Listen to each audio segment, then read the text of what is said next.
Dante, kailan na uli itinakda ang BARM elections?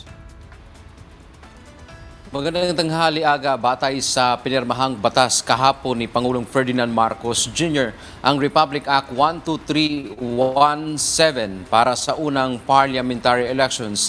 Nakatakda po yan sa ikalawang Lunes ng September 2026 na papatak ng September 14.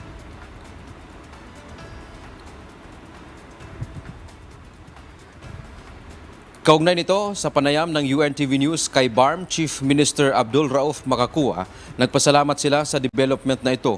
Binigyang diin ni Makakua, matagal nang hinihintay ng mga residente ng BARM na magkaroon ng eleksyon. Ilang beses na rin kasi itong naipagpaliban, una noong panahon ng pandemya.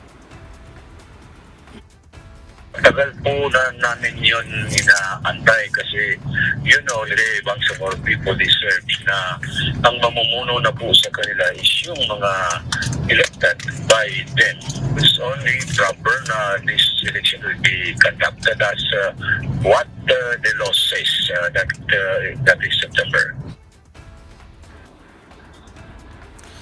Dagdag pa ni Makakua, handa silang tumulong sa Commission on Elections o COMELEC sa pagdaraos ng halalan.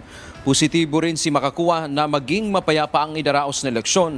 Nakafocus anya ang security doon sapagkat wala namang kasabayan na halalan. Tutulong din anya sila upang maipakalat ang impormasyon patungkol dito.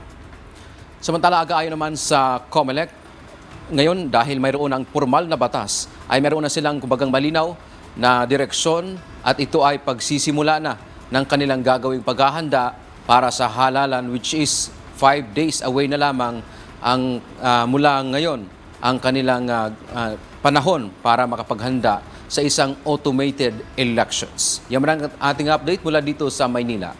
Balik sa iyo, Aga. Maraming salamat, Dante Amento.